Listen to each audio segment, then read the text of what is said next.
tarde a todos. Boa tarde, Thales. Boa tarde, Adolfo. É um prazer estar mediando esse painel com duas pessoas tão importantes aqui para o nosso instituto como vocês. E eu gostaria de começar o nosso painel dando a palavra aí para o Adolfo Saxida, começar com a sua fala inicial.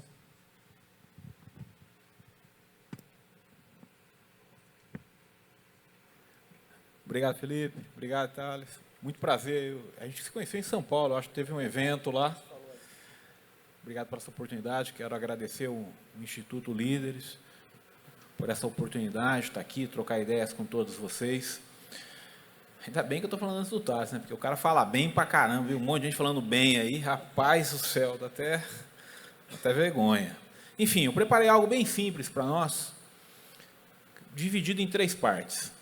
De onde viemos, onde estamos e para onde vamos. De onde viemos? Nós viemos de 6 anos de intensas reformas macro e microeconômicas. Então, você coloca aí reforma trabalhista, teto de gasto, reforma da Previdência, autonomia do Banco Central, nova lei cambial, nova lei de cabotagem, nova lei de ferrovias, novo marco de startups, novo marco de garantias, modernização dos registros públicos, novos marcos de securitização. Então, é uma ampla agenda macro e microeconômica que foi adotada no Brasil nos últimos 6 anos.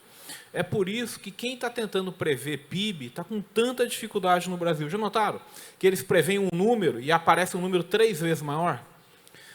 O meu último ano no governo, em 2022, eu me lembro que um grande banco falou em 2021 que o PIB de 2022 ia cair 0,5%. Eu falei, está errado, vai crescer mais de 2%. Cresceu 2,9%. Mas por que estão errando tanto assim? Será que eles gostam de jogar dinheiro fora? Eu acho que não é isso. Eu acho que tem um monte de coisa que está sendo feita que pouca gente prestou atenção. Por exemplo, quantos aqui já ouviram falar do novo marco de registro público? Então, isso aí foi feito lá na Secretaria de Política Econômica, claro, com vários atores do governo, que basicamente era o seguinte, nós estamos preocupados com o uso de garantias móveis. Mas, para poder resolver o problema do uso de garantias móveis, nós endereçamos um outro problema. Imagina uma mulher grávida, pobre, está no hospital, acabou de ter o bebê. O que ela tem que fazer? Vocês sabem? Tem que ir no cartório registrar a criança. Com a modernização dos registros públicos, pelo celular de dentro da maternidade, ela vai conseguir registrar a criança. Esse sistema começa a operar em janeiro de 2024, mas foi aprovado em 2022. O pedreiro, que tinha que perder um dia de trabalho, ir no cartório, não precisa mais. Pelo celular vai fazer. Então, tem uma série muito grande de mudanças que foram feitas na economia. Por exemplo, em 2022, nós tínhamos 60 mil funcionários públicos a menos do que em 2019. Em 2022, nós chegamos ao mesmo número de funcionários públicos lá de 2011. Tamanha foi a redução no número de funcionários públicos. Por quê? Por causa da digitalização intensiva que nós tivemos. Então, uma série de mudanças muito grandes foi feita. As pessoas falam da reforma tributária atual. Eu convido vocês a olharem a transação tributária, que foi aprovada em 2019. Tirando advogado, eu duvido que alguém já ouviu falar esse termo aqui, transação tributária. Só que esse termo já inovou 500 bilhões de reais. E aí, meu amigo Thales, imagina aquele pequeno empresário que ele mete a cara num negócio, dá errado e ele tem uma dívida tributária. O que acontece? Ele nunca mais consegue empreender, porque aquela dívida trava a criação de novas empresas. A transação tributária veio para isso, para resolver a situação desse cara e ele poder voltar a inovar, voltar a empreender. Então, são várias coisas boas que aconteceram. Mas onde nós estamos agora? Bom, mudou o governo, faz parte da vida. Mas é importante entender que o mix da política econômica mudou. Antes, nós tínhamos uma política muito clara, menos gasto do governo. Tanto é que, em 2022, nós fomos o primeiro governo a terminar o ciclo de 4 anos gastando menos do que quando entrou.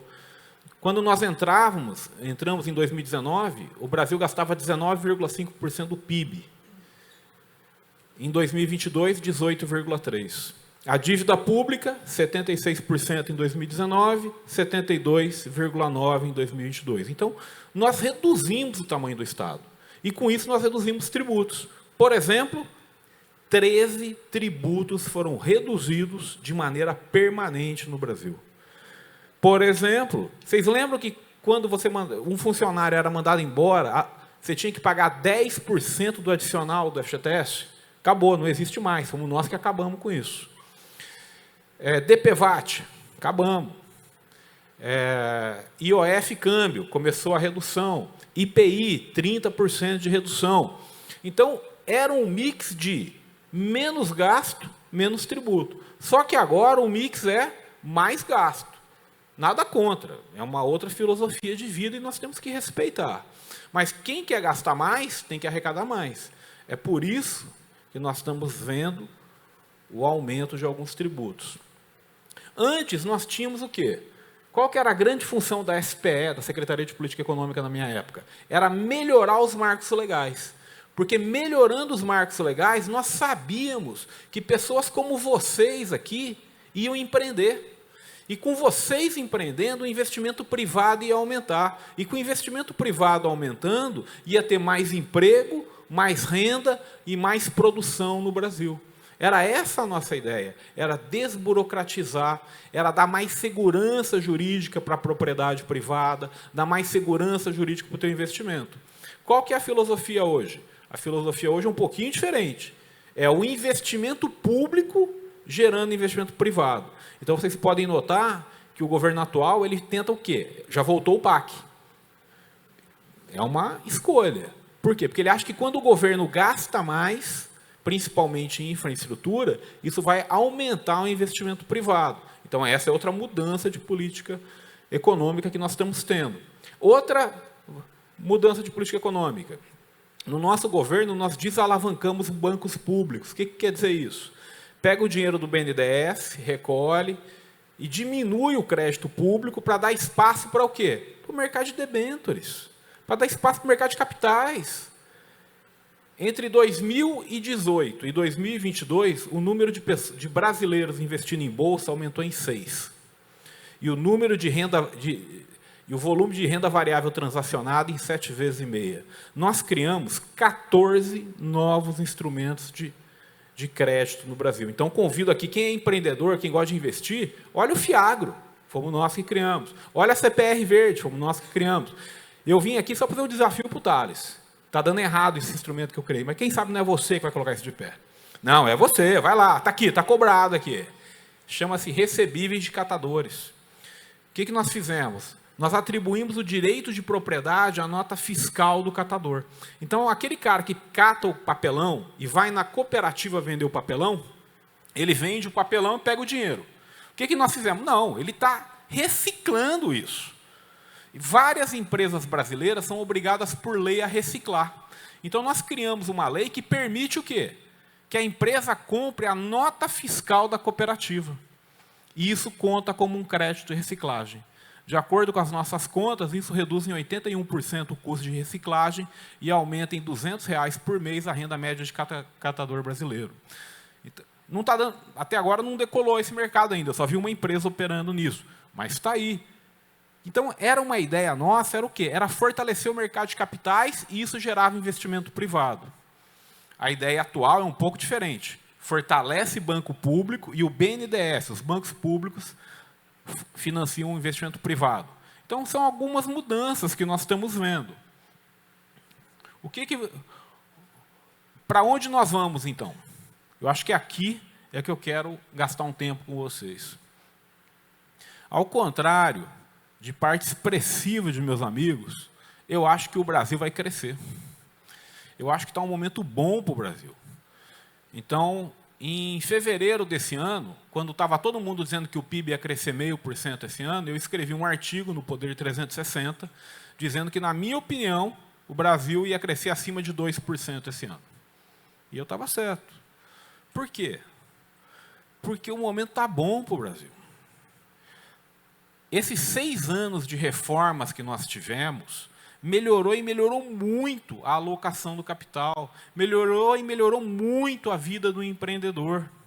Será que eu preciso lembrar que agora você consegue abrir um negócio em menos de 24 horas, pela internet? Então, tem muita coisa acontecendo. 22 foi a primeira vez na história que o Brasil terminou com a inflação abaixo dos Estados Unidos e com crescimento econômico similar à China. Foi a primeira vez na história que isso aconteceu. Por quê? Porque tem algo diferente no Brasil. Quantos de vocês já ouviram falar daquelas NRs que eu anotei aí? Eu duvido que 5 aqui tenham ouvido falar disso. Chama-se Normas Regulamentadoras de Saúde e Segurança no Trabalho. Se você fosse no banheiro, quando um fiscal ia no banheiro da sua empresa, haviam 47 multas possíveis a serem aplicadas. Foi através da equipe liderada pela Secretaria de Trabalho, que estava ligada à economia naquela época, nós reduzimos isso aí. Se você importasse uma máquina da Alemanha, para adequar a máquina da Alemanha no Brasil, aumentava em 30% o custo da máquina. Tudo isso era o que era burocracia desnecessária. Então, nós melhoramos muito isso. O Brasil está pronto para crescer. E tem mais. Rapaz, o dinheiro está fugindo do leste asiático. O dinheiro está fugindo do leste europeu. Está fugindo. Ele está procurando um lugar. Fala assim, se tiver algum lugar seguro no mundo, é para lá que eu vou. A única coisa que o Brasil tem que fazer é mostrar que ele é o porto seguro desse investimento. E vai chover bilhões de dólares na nossa economia. Então, eu estou otimista com o Brasil. Eu acho que nós estamos prontos para crescer 10 anos aí de maneira muito sustentável, a não ser que a gente cometa um erro. Só tem um erro que a gente não pode cometer, que é o slide que eu quero apresentar para vocês. Eu vou mostrar para vocês a única coisa que pode dar errado com o nosso país. O resto, nós vamos nos virar. O que eu vou mostrar agora, se der errado, vamos entrar pelo cano. É esse gráfico. Isso é que não pode acontecer. Isso aí é o resultado primário do governo central. Ou seja, você pega o que o governo arrecada, menos o que ele gasta em 12 meses. Esse resultado, em agosto de 2022, era positivo em 78 bilhões. Em dezembro de 2022, quando nós terminamos o governo, esse resultado era positivo em 57 bilhões de reais. Ou seja, as contas públicas estavam em ordem. Olha o que está acontecendo. Eu vou chamar a atenção. É mês a mês isso. Isso não é de ano em ano. Olha o que está... De mês a mês as contas estão piorando. Quando chegou em julho desse ano, o déficit foi de 97 bilhões. Em agosto, 71. Estão vendo aquele setembro ali? Com todo o respeito a quem pensa diferente. Olharam setembro, 71,4 bi? Com todo o respeito a quem pensa diferente. Não é esse número. O número não é esse. O número é 71,4 mais 26. O que é 26? Ninguém... Tales aqui nunca ouviu falar... Tales, em 1988, quando meu pai trabalhava, o PIS/PASEP, ele não era pago numa conta geral, ele era pago numa conta individual para cada trabalhador. Em 88, a Constituição mudou isso e começou a colocar numa conta geral. O que aconteceu com aquele dinheiro que ficava na conta individual? 27. Quando eu estava no governo, em 2019, tinha 25 bilhões desse dinheiro parado nas contas do BNDES. Aí eu conversei com o ministro Guedes conversou com o presidente Bolsonaro, deu ok, nós soltamos uma medida provisória dizendo todo mundo que tem dinheiro nessa conta pode ir no banco buscar e nós vamos liberar automático. Só que isso são contas individuais de 88. Um monte de gente morreu, você não acha. Dos 25 bi que tinham na época, sobrou 21 bi ainda. Só pegaram 4 bi. E tem gente que tem 5 mil, 6 mil reais. É só ir na Caixa Econômica ou no Banco do Brasil, dar teu CPF. Quem é funcionário público, Banco do Brasil. Quem é funcionário privado, Caixa Econômica, e ver lá se tem o dinheiro. O fato é que o governo editou uma medida provisória e pegou esse dinheiro e puxou para o Tesouro Nacional. Não está errado fazer isso, tá?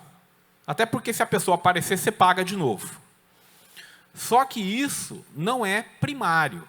Isso é um ajuste patrimonial. Então, se você olhar a conta do Banco Central, a conta do Banco Central, onde você está vendo setembro de 2023, vai aparecer 98 bi, e não 71,4. Por quê? Porque lá no Banco Central, eles computam, na minha leitura, de maneira correta, como ajuste patrimonial. O fato é, não dá para continuar tendo essa sequência de déficit. Se nós continuarmos tendo essa sequência de déficit, nós vamos entrar pelo cano. Então, nós temos que urgentemente cuidar das contas públicas. E eu espero que meu amigo Furla concorde comigo, senão estou lascado aqui. Bom, para finalizar, precisamos reverter a trajetória de deterioração fiscal no Brasil. Essa trajetória que eu estou mostrando para vocês aqui, você não pode continuar com ela. Não é possível continuar com uma deterioração tão rápida assim. Então, o que eu faria se eu ainda estivesse no governo? Eu ia buscar receitas extraordinárias.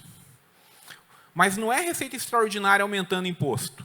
Porque se eu aumento imposto, a eficiência econômica cai. Se a eficiência econômica cai, o crescimento econômico cai. Então, eu tenho que dar um jeito de criar receita extraordinária aumentando o crescimento. Como é que você faz isso? Melhorando a eficiência alocativa. Como é que você faz isso? Primeiro, margem equatorial. Vai lá na margem equatorial, que é uma fortuna em petróleo que tem, e tem que ter uma força-tarefa no governo federal para liberar a exploração na margem equatorial. Para quê? A venda de concessão e royalties vão gerar alguns bilhões de dólares. Você tem que pegar os recebíveis da PPCA. Eu mandei esse projeto de lei para o Congresso quando eu era ministro. Tem que vender isso aí. Essa PPSA é uma empresa que ninguém aqui ouviu falar. Essa empresa tem 60 funcionários e um fluxo de 5 bilhões de dólares de recebimento. É muito dinheiro, cara.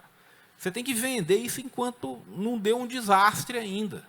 Se você antecipar a venda dos recebíveis da PPSA, isso vai trazer para o caixa do governo entre 300 e 400 bilhões de reais, a depender de quanto tiver o preço do petróleo.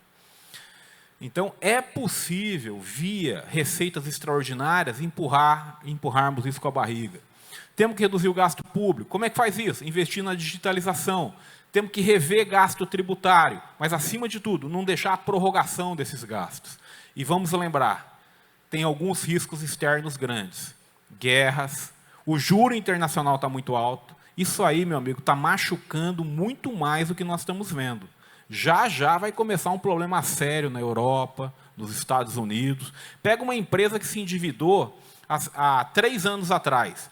Ela pegou 10 milhões de dólares a 0,5%. Se ela tiver que renovar isso, está 5,5%. Cara, vai judiar isso. Quantos de vocês já ouviram falar do SWIFT? Isso aí, para mim, é outro problema sério. Setor privado, começa a desenvolver moeda privada aí que eu acho que vai bombar. Por quê? Porque esse negócio de você brigar com o país e travar o SWIFT, isso é completamente ilegal, mas foi feito na guerra contra a Rússia. Então, você está com dificuldade em meios de pagamento. Riscos internos, gasto público, dominância fiscal, eleições e reforma tributária. Eu tenho medo de reforma muito grande. Então, eu não iria por esse caminho. Muito obrigado, pessoal.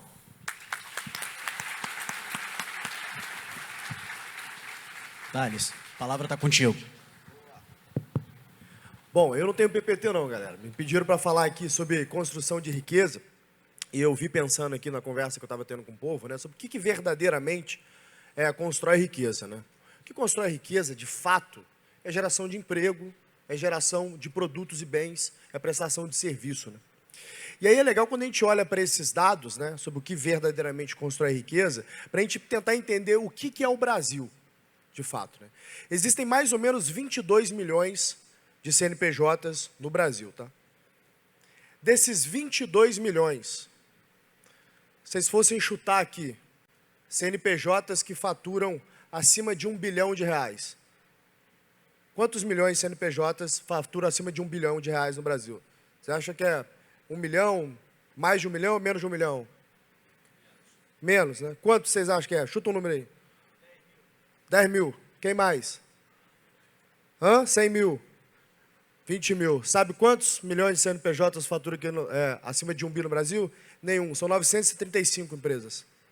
935 empresas faturam acima de R$1 bilhão no Brasil.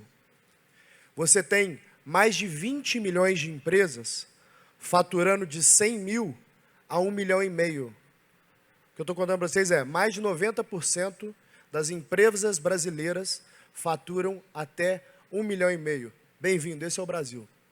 São esses caras que geram emprego de verdade. Então, quem movimenta o país de verdade, não sou eu, não é o João Adib, não é o Furla lá na XP. Quem movimenta o país de verdade é o microempreendedor. O micro e pequeno. A gente é um país de micro e pequeno. O que constrói prosperidade em um país? O que constrói prosperidade em um país é eu construir uma mentalidade empreendedora, onde eu trato esse carinha que pegou ali o dinheiro do fundo de garantia que ele tinha ali e começou o negocinho dele, como um herói. Porque ele é verdadeiramente um herói. Agora eu vou contar o caso deles para vocês, tá? Pensa no cara que fatura, sei lá, de 350 a 1,5 milhão. Que é pouco, tá? É alguns poucos milhões. Porque o grosso mesmo é o cara que fatura até 100 milhões. Mais de 12 milhões de CNPJ, metade do CNPJ fatura até 100 mil reais, tá? Por ano, só para vocês terem, por ano. Então esse cara ali, alguns pouquinhos milhões ali, faturam até 1,5 milhão, de 350 a 1,5 milhão. Pensa no cara que fatura 1,5 milhão. Vamos falar que esse cara faz 20% de EBITDA? Justo, né? Talvez até menos, tá? Mas vamos botar 20% de EBITDA. O cara faz 300 pau ali por ano. Pô, vamos sonhar um cenário onde esse cara não está alavancado, tá? Porque, coitado, não tem nem acesso a dinheiro. Então, ele tem só que pagar o imposto, ele paga 10% de imposto. Tá? Então, desses 300 pau, deu 30 lá para o Lula, sobrou para ele 270. Tá? Aí paga um trem, outro. Esse cara vai botar no bolso 15 conto por mês, 20 conto por mês, se muito. Se muito, porque ele ainda tem que reinvestir na empresa. Então, na real, mesmo esse cara vai botar uns 10, 15 conto no bolso por mês. O maluco tomou o risco de começar um negócio para ralar demais e criar um valor absurdo a ponto dele faturar 1,5 milhão por ano, para, se Deus ajudar demais, ele botar uns 10 conto no bolso ali por mês para pagar as contas dele. Cara, um cara de 23 anos que trabalha comigo hoje no G4 ganha mais que isso. Então, vocês entendem por que esse cara é verdadeiramente o herói que banca esse país? Porque é muita coragem e o cara jogar um jogo desse em um país que chama esse cara de fascista, de capitalista, que fala que esse cara só quer se aproveitar. Que coitado, aproveitar de quem, velho? O cara está tentando pagar a conta dele e gerar um emprego. Né?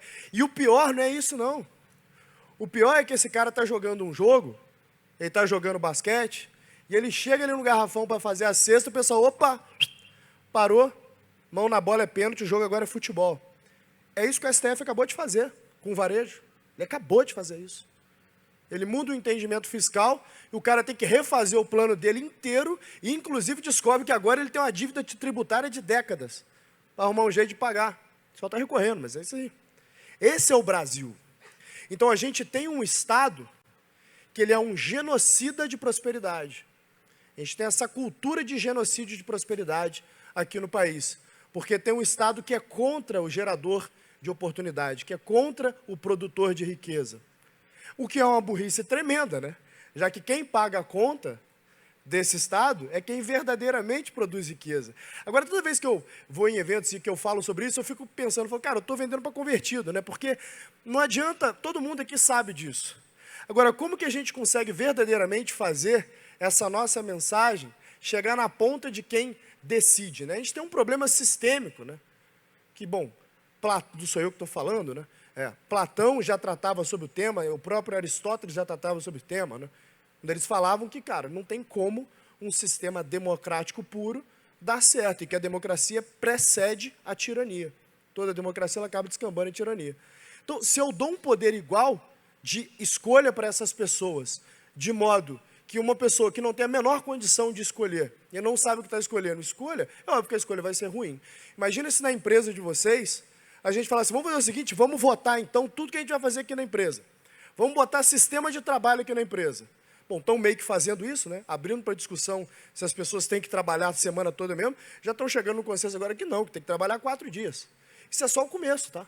Porque uma vez que o pessoal fizer a concessão, não, agora é 4 dias mesmo, vai ser mais produtivo, daqui a pouco o pessoal quer trabalhar 3. A tendência é que todo ser humano queira fazer verdadeiramente o que é fácil. Ninguém quer fazer o difícil, pô.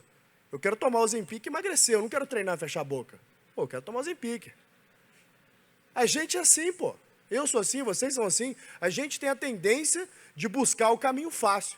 Mas aí lembra da vida de vocês. Em algum momento na vida de vocês, vocês já conseguiram construir alguma coisa na vida de vocês, seja tua família, tua empresa, teu emprego, pegando o caminho fácil? Nunca foi assim. Inclusive, as melhores épocas da nossa vida é quando a gente lembra do hustle, né? Puta, foi foda no início da minha empresa, meu irmão. Eu virava à noite, eu e meu sócio, pagando conta da empresa no cartão de crédito. E aí, quando você consegue, de fato, conquistar alguma coisa, a dopamina vem, né? A sensação de recompensa. Por quê? Porque eu passei por um caminho árduo. E por passar pelo caminho árduo, eu criei um alicerce que sustenta aquela conquista. Eu fiz a comparação ali do Ozempic, né? É normal a gente ver pessoas que emagrecem através do Ozempic e depois voltar a engordar tudo de novo. Por quê? Porque não criou os hábitos que façam com que ele tenha aquele físico, aquele corpo, aquela saúde. E é a mesma coisa que acontece aqui no Brasil. Então a gente tem uma classe, que é a enorme maioria dos empreendedores brasileiros, mais de 50%, que fatura até 100 mil por ano, esse cara paga o mínimo de imposto ali, que se eu não me engano é uns 5%, né? 5, 6% que ele paga ali. Tá? Então, imagina o que esse cara aqui, ele está literalmente vendendo um almoço para comprar janta. É metade dos CNPJs brasileiros. E esse cara, coitado, é tratado como vilão, pô. Ele não é incentivado a fazer esse negócio, né? E aí a gente trata como herói o cara que vai lá para os Estados Unidos, aí compra a empresa gringa de processadora de alimento, compra outra empresa na Alemanha, porque ele é o herói, é o grande empreendedor brasileiro. Claro, pô, arrumando esquema com o BNDES para poder dar dinheiro de pai para filho, todo mundo faz, pô. Agora, e o pequeno, que deveria verdadeiramente ter acesso a esse capital, esse fomento? Que o cara que descobriu uma boa forma de prestar serviço e que ele precisa escalar ali aquela forma de prestar serviço, mas que para isso ele precisa de capital. Esse cara não consegue bater lá na porta e conseguir esse capital. Se ele conseguir muito, ele consegue dinheiro caro. Quando ele bate no banco, o banco vai falar, pô, mas quais garantias você tem para me dar? Não tem garantia nenhuma. Às vezes esse cara está endividado de outros problemas que ele tem lá. Então, eu acho que o principal a se tratar aqui sobre o tema de construção de riqueza é o que verdadeiramente é construção de riqueza, mas também quem constrói riqueza aqui no país. Porque o passo para construir riqueza é eu permitir que essas pequenas empresas, esse pequeno e micro, ele vá subindo na cadeia. É por isso que eu tenho um prazer enorme do que a gente tem feito ali no G4. São mais de 45 mil empresas que a gente tem como alunos hoje do G4, e historicamente essa base cresce, ministro, em média 122% em um ano. Então ele dobra a receita dele em um ano. Imagina que o cara que estava faturando ali 5 milhões de reais, na média, ano que vem ele está faturando mais de 10 milhões de reais, depois de passar para os nossos programas de treinamento e, obviamente, ter acesso às nossas ferramentas. Se a gente educa esse empreendedor, se a gente ensina esse empreendedor finanças, se a gente ensina esse empreendedor a construção de processos, se a gente ensina esse empreendedor a vender, a fazer marketing, ele tem condição de fazer melhor.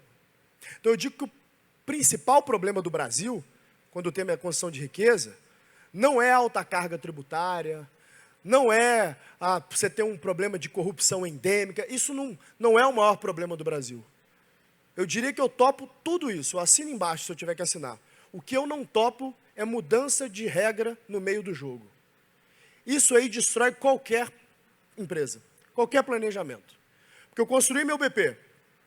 Aí eu falei, beleza, eu posso me endividar aqui, eu vou me alavancar, vou ficar 1,5 vezes EBITDA daqui, porque eu vou abrir essa loja a mais, eu vou contratar gente, eu vou criar essa nova linha de produto.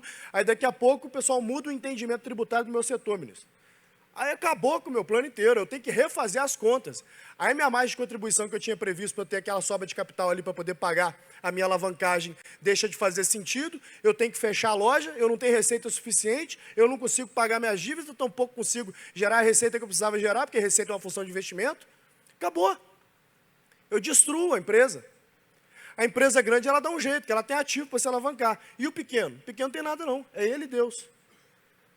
Então, construção de riqueza no Brasil, gente, é apoiar com educação e capital de fomento de crescimento para o pequeno e micro.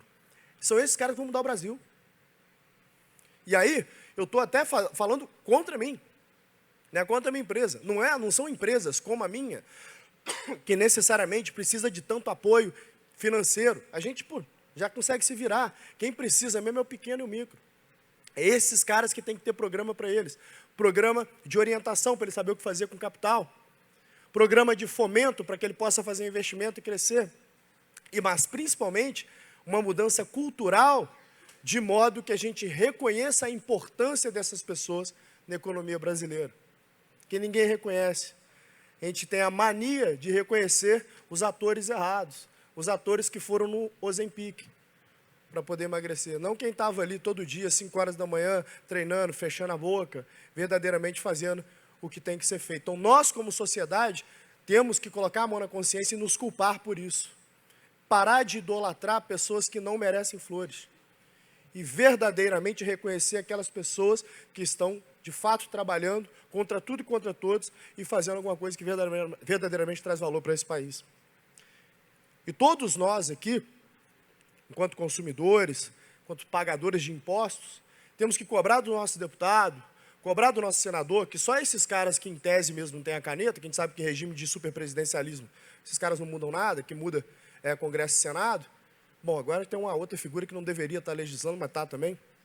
Mas tirando isso de fato, se fosse de fato um sistema como é feito para funcionar, né, seria Congresso e Senado, a gente tem que cobrar desses caras. Falar, cara, o que tem aqui de fomento para isso, né? Porque a gente está falando de mudar o Brasil, aí o ministro falou, né, sobre a mudança ali da chave, se vai ser via investimento público ou investimento privado, mas, cara, são todas políticas de curto prazo, geralmente. Eu estou olhando para, 4 ou 8 anos ali, porque existe um incentivo sistêmico para que eu olhe isso. Agora, como que eu olho um processo educacional para que o microempreendedor, por exemplo, saiba ler uma DRE? Que eu vou fazer uma aposta com vocês. Se eu chegar nessa galera ali que fatura até 100 mil, que é 50% do CNPJ do Brasil, eu duvido, eu limpo esse chão com a língua, se a gente tem 10% que sabe ler um DRE. Não sabe. Não sabe. Os caras fazem porque eles são fodas mesmo. O nego é hustler, meu irmão. E essa é a diferença do brasileiro. Esse táxi a gente abriu 35 países, né? Eu tinha escritório em 420 cidades em 35 países. Eu contratei dezenas de nacionalidades diferentes, então eu falo com propriedade. Já trabalhei com todo tipo de gente no mundo inteiro, da Ásia, do Oriente Médio, da África, Europa, Estados Unidos. Eu sei o que eu estou falando. A nossa grande vantagem competitiva frente ao mundo é uma só, o que o americano vai chamar de Street Intelligence. A gente é sagaz. O brasileiro é sagaz. E essa sagacidade, se bem aplicada, se mal aplicada, vira um jeitinho. Se bem aplicada, isso vira um diferencial gigante, que é o que faz o cara que fatura 100 mil reais por ano ali, continuar empreendendo. Porque esse cara tem que ser muito sagaz para se virar, pô. Porque não vai sobrar quase nada disso aí que ele está fazendo. E ele continua fazendo. E se ele ainda dá um jeito, sem saber, ele dá uma DRE, de crescer a empresa dele, que acaba acontecendo também para aqueles que são mais sagazes, que aprendem o ciclo de entrega de valor, puta, esse cara vai, daqui a pouco ele contrata uma pessoa para trabalhar com ele. Aí daqui a pouco ele contrata outra pessoa. Eu estava vindo aqui, hoje, conversando no avião com o meu chefe de segurança, que está aqui comigo, o Rico. O Rico começou a trabalhar comigo, ele é policial militar, uma força especial lá de São Paulo. Começou a trabalhar comigo, veio ele e o irmão dele, fazer minha segurança. Daqui a pouco ele foi e contratou mais 2 caras. Daqui a pouco ele foi, eu falei, Rico, constitui uma empresa, faz o negócio direitinho, né, para você, ter mais gente, trabalhar institucional com empresa também. Hoje o cara está com mais de 40 policiais trabalhando com ele ali, fazendo segurança privada. Tem, sei lá, 2, 3 anos que a gente se conhece. Olha isso, tem 40 famílias que dependem dele para ter uma vida digna, porque o empreendedor pensou, falou, dá para eu escalar esse trabalho meu, dá para eu fazer isso um pouco melhor. E os outros ricos da sociedade, né? Como é que a gente cria esse negócio? Como é que a gente dá oportunidade para essas pessoas perceberem que se elas criarem valor, pode ter uma relação fair de troca? É só isso que constrói riqueza. O governo, ele não constrói riqueza, ele consome. E ele consome, alguns governos, né, com a tentativa de construção, outros nem fingem. É só de destruição, de fato. Agora, quem vai construir riqueza mesmo é o trabalho de vocês, é o nosso trabalho. É o trabalho dessas pessoas que descobriram uma forma de entregar valor. Empreender, gente, é muito simples. Nada mais é do que resolver problema. Isso é empreender. Então, existe uma relação de troca, que o meio da troca é o dinheiro, que se você resolve o meu problema, eu tenho a percepção de valor desse problema e estou disposto a pagar um determinado preço. Acabou, é tão simples quanto isso. Quando essas pessoas, esses pequenos e micros, começarem a entender que é isso que é empreender e que através dessa mentalidade é que eu vou constantemente melhorar meu produto e serviço, é aí que eles começam a descobrir formas de crescer o seu negócio. Então, o trabalho de vocês que estão aqui ouvindo isso, que eu acho que vocês podem levar para casa, sabe aquela pessoa que está ali na carrocinha de cachorro-quente, ali na frente do teu escritório, né, o prestador de serviço para você, que é o jardineiro que vai ali na tua casa, o piscineiro, se você chega para esse cara, igual eu fiz com o Rico, igual eu faço com as pessoas que estão ao meu redor, e incentiva essa pessoa a empreender, assim, cara, você pode atender mais gente, abre uma empresa, faz isso, sonha grande. Vocês estão construindo um Brasil melhor, vocês estão construindo riqueza. Porque o que verdadeiramente acontece é que existe uma ideologia política nesse país que ela prega o coitadismo. E ela prega na cabeça dessas pessoas que o mundo deve tudo para elas. E, na verdade, que elas são vítimas. Então, ela cresce pensando o seguinte, cara, eu já nasci errado mesmo, já nasci na favela, da cor XYZ, da crença NBC. Então, cara, eu não vou ter chance de trabalhar, não vou ter chance de entregar mesmo. Eu vou protestar pelo meu direito. Mas ela não entende que todo mundo nasce nu, banguelo e careca nesse mundo. O mundo não deve nada para a gente.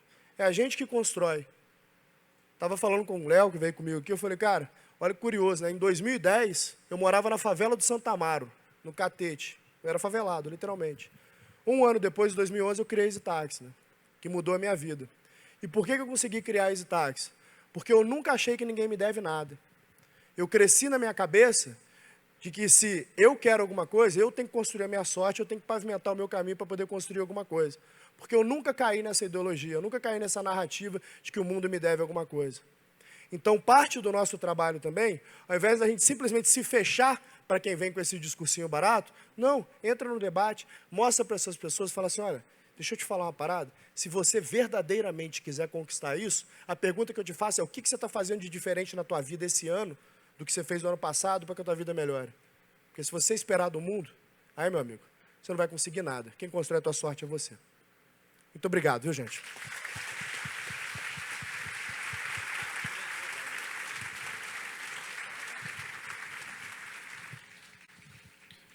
Duas falas de peso para iniciar o primeiro painel desse segundo dia do Fórum da Liberdade. E pegando um gancho na sua fala, Adolfo, você comentou um pouco como essa digitalização do governo contribuiu para enxugar um pouco aí a despesa pública, né? E nessa transição de carreira com a saída do governo, você passou a presidir o conselho da Tecnobank, que é uma empresa que tem o foco ali em desburocratizar o processo público e trazer mais digitalização ali para esses processos. Você pode nos contar um pouquinho sobre essa mudança de trajetória e como que você enxerga essa construção de riqueza nesse âmbito privado? Obrigado pela pergunta, né? Quando eu saí do governo, eu estava querendo voltar, eu era ministro de Minas e Energia, mas eu queria voltar para as minhas origens de economia e estava procurando uma oportunidade como economista-chefe. Acabei recebendo um convite para um banco e para uma asset. E veio também o convite da Tecnobank. A Tecnobank é o seguinte, ela faz registro eletrônico de contrato. É isso que ela faz. É uma empresa sensacional, intensiva em tecnologia. Eu adorei. Falei assim, olha, eu quero trabalhar com vocês, mas eu não sei o que eu vou fazer aqui, porque eu estou Primeiro que eu tenho mais de 50 anos, né? Tecnologia é tudo novinho, né? Mas o dono da empresa, o Dr. Carlos Santana, pegou e virou para mim e falou assim, o que a gente quer é que você crie novos produtos.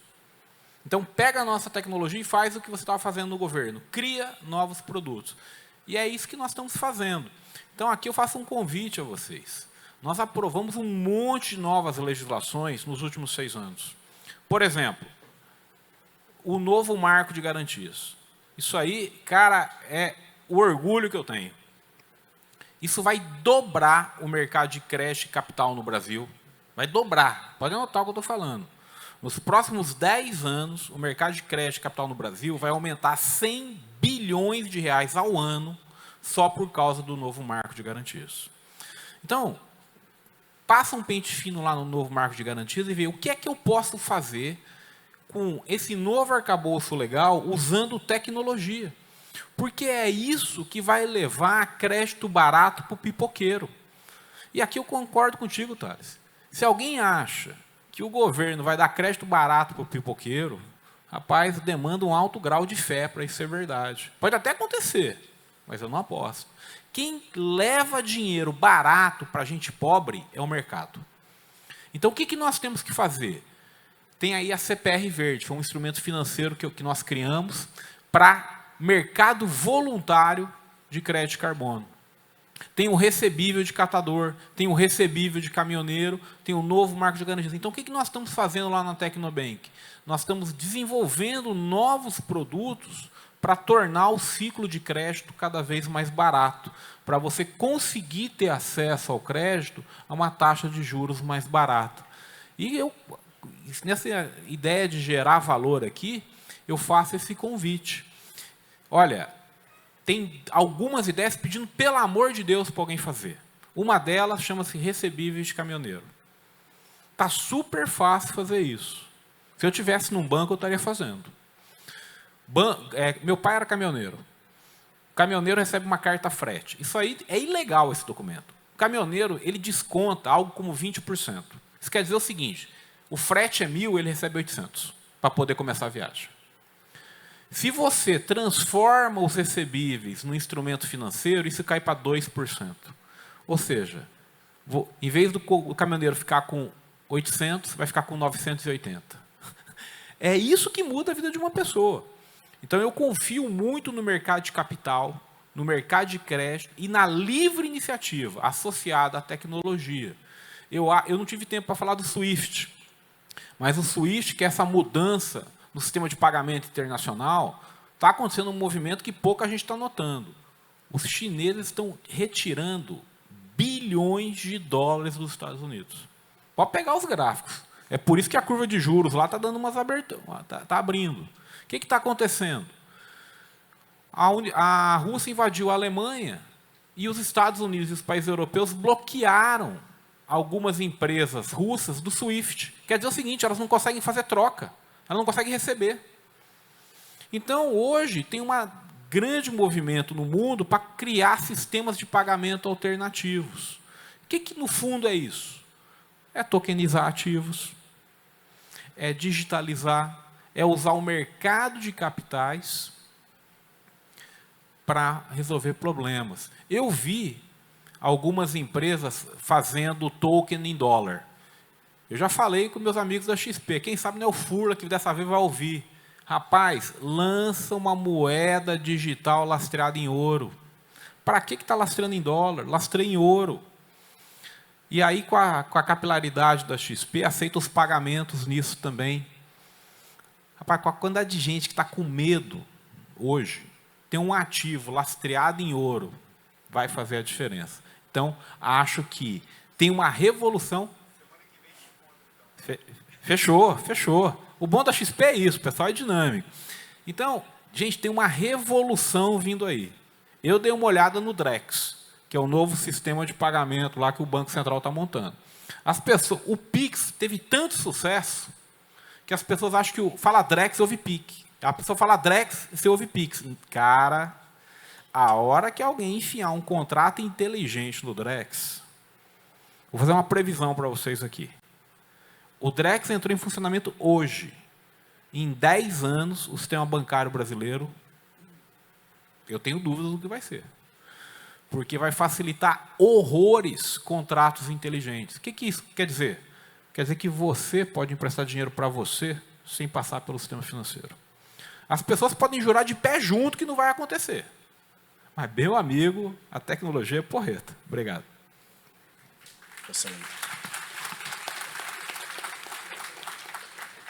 Um pouco do que o senhor falou agora e o Thales comentou um pouco sobre o G4, que visa a formação de novas lideranças empresariais também. Se a gente, desde a base, tivesse um pouco mais de contato com contabilidade básica, com gestão, finanças, dados... Thales, você acredita, se essa fosse a realidade, a gente deixaria de ser o país do futebol e viraria o país do empreendedorismo? Não, eu acredito que sim, mas como eu acho que não adianta ficar no epopeico, né, tipo, eu prefiro ser mais propositivo. Acho que o ponto é o seguinte: para eu ensinar contabilidade, eu tenho que garantir, pelo menos, que as pessoas dominam, né, as operações básicas. Né? E o problema é que existe uma deficiência gigante do que é considerado o ensino aqui no Brasil. Né? E principalmente em escolas públicas, que estão, cara, absolutamente tomadas, né, ideologicamente, a gente tem muito menos preocupação com a verdadeira educação e mais preocupação com a idiotização da sociedade, que eles fazem através, né, dessa incursão ideológica que eles fazem nas crianças. Então, acho que a preocupação primária é o que está sendo ensinado na escola e quem está ensinando. E aí eu fico pensando, mas será que tem solução para isso? Porque o ponto é o seguinte: imagina o perfil da pessoa hoje que é um professor de ensino básico de escola pública. Definitivamente não é, talvez, o mesmo perfil que seria a liderança na XP ou na CIMED. Né? Então, como que a gente faz com que a pessoa que seria liderança na XP ou na CIMED tenha igualmente o interesse de ser liderança na XP e na CIMED para poder ensinar a criança, ser professor do ensino básico? Ou talvez não mesmo essa pessoa, mas uma pessoa que tem uma capacidade correlata, que está longe de ser verdade. Né? Estou falando verdades universais aqui, mas todo mundo sabe o que eu estou falando. Então, o meu ponto é, se quem forma a sociedade está contaminado ideologicamente, e se quem forma a sociedade não tem um incentivo financeiro para fazer aquele trabalho, quem vai fazer o trabalho? Ele fica guardado à sobra. Então, acho que já começa por aí a discussão, e que é o problema. Porque o ponto de, se tiver a base bem construída, o resto ensina, cara. São poucas coisas que uma pessoa precisa saber para construir um negócio de sucesso. Não precisa saber muito, não. A prova disso é que a gente conhece um monte de gente com negócio de extremo sucesso que não sabe nada mais do que o básico. Você não precisa de muita coisa. Só precisa saber bem o básico e, obviamente, ter muita disposição para trabalhar e apetite para risco. Né? Agora, como é que a gente faz para essas pessoas saberem mais o básico? Né? Então, nós, como sociedade, a gente só faz aquilo que a sociedade me valoriza. E a valorização é traduzida através do sistema de livre trocas lastreado em alguma moeda. Se essas pessoas não ganharem bem, não tem solução, pô. Agora, como é que essas pessoas ganham bem? Se eu tenho talvez a maior franquia do mundo, que é o ensino básico no Brasil, né? Tipo, a escola pública brasileira tem muito mais escola pública brasileira do que loja de McDonald's, por exemplo, aqui. Então, pô, se o McDonald's, que é o McDonald's, ele precisa de um cara meio que dono ali na ponta para fazer isso funcionar, imagina um sistema de ensino básico, uma escola, que eu não tenho dono, né? Que é de ninguém, é funcionário público, é isso lá. Qual é a chance disso dar certo? Não tem a menor chance de dar certo. O Milton Friedman já propôs a solução, né? Que era, vamos voucherizar a solução, vamos delegar isso ao empreendedor, né? Então, vamos pegar, o Estado de São Paulo, a última vez que eu olhei esse número, eu me lembro que era próximo de R$5 mil que o Estado de São Paulo gastava com cada aluno de ensino básico público, tá? Deve ser mais ou menos por aí ainda, se não aumentou um pouquinho. Cara, imagina se eu pego essas dezenas de bilhões ali que eu gasto com o ensino público ali no Estado e faço assim, não, é o seguinte, cara, é voucher, então cada família vai ter R$5 mil de voucher para poder educar cada filho que ele tiver lá, e você escolhe qual escola que você quer botar teu filho, o mercado se ajusta. Porque eu, como empreendedor, falo assim, cara, qual é o melhor ensino básico que eu posso dar com 5 paus se eu quiser ter 20% de EBITDA? Então, eu vou fazer a conta de trás para frente. Aí vai ter a concorrência ela sempre corre para o lado do consumidor. Quanto maior a concorrência, maior a entrega de valor que a gente tem. É muito básico que tem que ser feito. Todo mundo sabe que tem que ser feito. O problema é que a gente não tem atores. Quem tem a caneta, a gente está deixando a raposa cuidar do galinheiro. Então, quem tem a caneta não tem o menor interesse de fazer esse negócio. O inimigo é sempre o mesmo, cara. A gente sabe exatamente quem é o inimigo, a gente sabe como resolver o problema.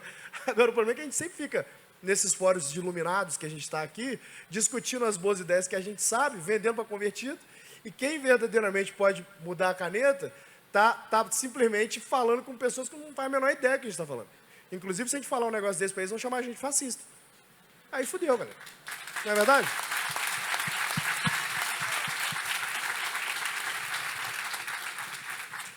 Eu tenho uma frase que eu gosto muito de usar, que a gente, pela nossa jornada, acaba percebendo isso, que eu acho que um dos grandes problemas é que a sociedade acaba doutrinando também a demonizar o lucro.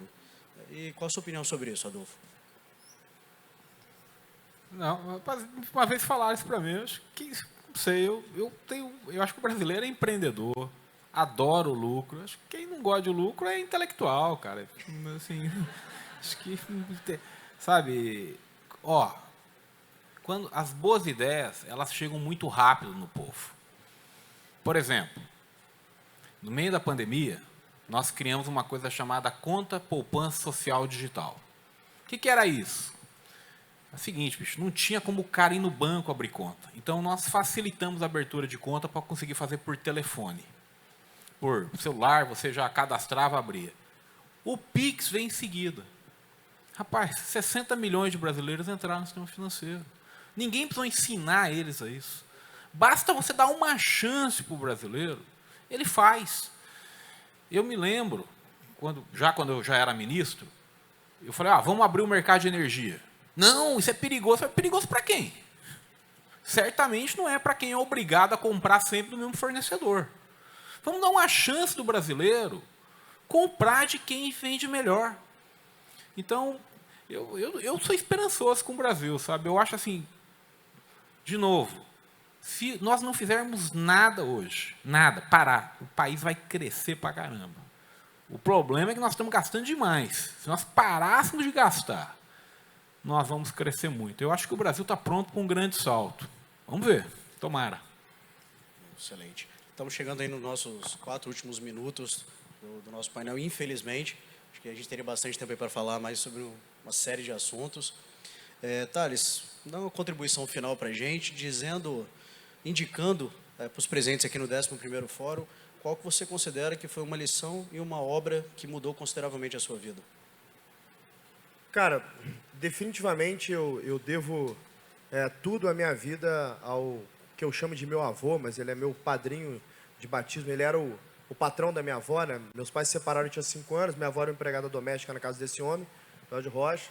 Ele era meu padrinho de batismo, aí eu fui morar com a minha avó, literalmente o filho da empregada, né? O neto da empregada morando ali. E esse homem foi muito virtuoso a ponto de me deixar morar de favor na casa dele, né? E me tratou como um neto mesmo. Então eu devo tudo a minha vida à educação que ele me deu.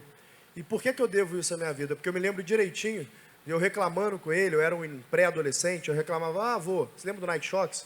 Avô, todo mundo ali na escola tem Nike Shox, eu não tenho Nike Shox. Ele falou, você não tem porque você é pobre, você não tem condição de ter. Eu falei, mas você não poderia me dar? Aí ele falou, não, você vai ter que conquistar. Né? E aí eu fiquei fazendo birra. Eu falei, mas isso é muito injusto. Os meus amigos todos têm Nike Shox, ele tem pai e mãe, e eu não tenho pai e mãe, eu moro aqui na tua casa, de favor, eu não tenho Nike Shox. Eu comecei a chorar, ele falou assim, engole esse choro, que esse mundo, ele não bate palma para frouxo, não. Falou isso comigo. E falou o seguinte ainda, ele falou assim, se eles largaram na frente e estão caminhando, sai correndo, que eles vão continuar andando, daqui a pouco você passa eles. Não adianta você reclamar não vai mover nada. E ele botava essa pressão em mim a ponto de falar assim, ele era um senhor já de 80 e poucos anos, e falou, daqui a pouco eu estou morto, quando eu morrer, é você por você mesmo. Acabou, que os seus pais são super pobres, você vai ter que se virar. Então ele me botava essa pressão me fez quem eu sou. Com 14 anos eu decidi então fazer meu primeiro negócio, para poder mudar a minha vida, para poder fazer as coisas ali que eu tinha que fazer. Com 15 anos eu fui pai, eu tenho uma filha de 20 anos, né? Com 15 anos eu fui pai, então eu era um jovem pobre, família desfeita e que tinha uma filha com 15 anos para poder sustentar. Toda a pressão do mundo na minha vida. Foi a melhor coisa que aconteceu, porque eu aprendi a não ser frouxo. a verdadeiramente engolir o choro e fazer o que tem que fazer. E aprendi que a vida não me deve nada, que é eu que tenho que correr atrás das coisas se eu quiser. Então, assim, por isso que eu falei com vocês no meu discurso, que eu acho que a gente tem que pregar isso para o Brasil. O Brasil, concordo com o ministro, é um país empreendedor. Tem uma pequena casta de brahmanes ali, os considerados intelectuais, que eu não sei porque que usa esse termo para eles, que, prega que, que a demonização do empresário, do lucro. Cara, isso é uma pequena casta. O brasileiro de verdade que pega 3 transportes públicos para poder trabalhar, esse cara quer oportunidade, pô. Esse cara não está discutindo igualdade. Ele fala assim, não, meu irmão, eu quero é conseguir comprar meu carro, eu quero é conseguir botar meu filho para estudar na escola particular. Essa que é a vontade dessas pessoas, as aspirações dessas pessoas. Esse discurso filosófico, cabe a gente, está todo mundo com dinheiro no bolso, barriga cheia. O cara de verdade não sabe disso aí não, gente. 70% do Brasil vive com 2 salários. O Brasil é isso. Então, o que a gente tem que falar para essas pessoas é que elas podem. Que é isso que mudou a minha vida. Ninguém virou para mim e falou assim, culpa o mundo, vai lá protestar pelos seus direitos. Não, meu avô falou comigo assim, meu irmão, larga de ser frouxo, corre atrás e faz suas coisas. É isso que a gente tem que falar com as pessoas. É isso que a gente tem que mostrar, que a gente pode, que o Brasil pode. Você pode sim. O seu Matheus vai lá e faz o IPO dele, e aí ninguém ali no Maranhão, se não me engano, tinha feito IPO, né? Acho que foi o primeiro.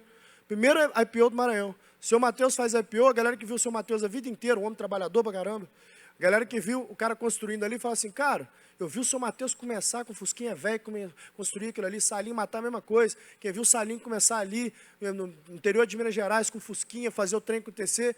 Aí o cara olha e fala assim, cara, se bobear eu também posso, pô. Eu tenho um exemplo. Então o que a gente precisa nesse Brasil, na verdade, é trazer exemplos de virtude. E não ficar colocando o nego que, ganha a vida aí rebolando, falando merda como exemplo. É isso que de verdade vai construir o Brasil. Valeu, galera.